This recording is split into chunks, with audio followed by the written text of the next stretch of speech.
Ongi etorri kuadrilla gunera! A ver. Eske hori pentsatu behar dut, joder. Auzotik auzoarentzat egindako egun oso polita guztiok elkarrekin pasatzeko eta gozatzeko. Niretzat kuadrilla eguna egun oso espeziala da, azken finean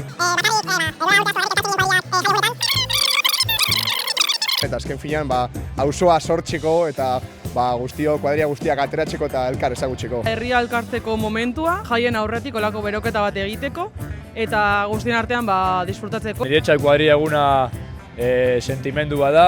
Ah, that's sweet.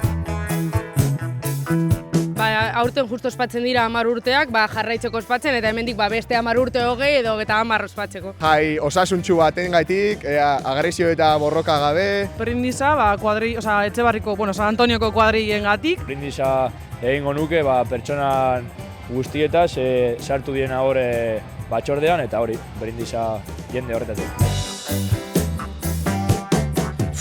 Gurea ez da oso ona, egia esan. Ez dakiko inolako trukorik, baina, errezetan ondo begiratzea eta saiakerak egitea. Egitea hori maitasun askorekin eta elkarrekin eta jazta, eta ateratzen dena, aterako da. Haragia ondo prestatuta egotea eta saltza apurtxu bat pikantea eukitzea.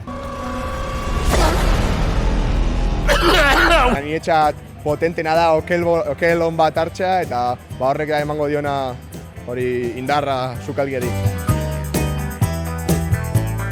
Ogia beti. Ezin duena falta ogia da, joder. Ogia. Togia. Kaixo, ogi bat jarri jazu mesedez. Ingredienteen listan dau okela bai, ogia azpian, gehi okela. Eta gero niretzako gazta edo olako gazta eta ni uste gazta hori izango nuke. Gora kuadrilla una!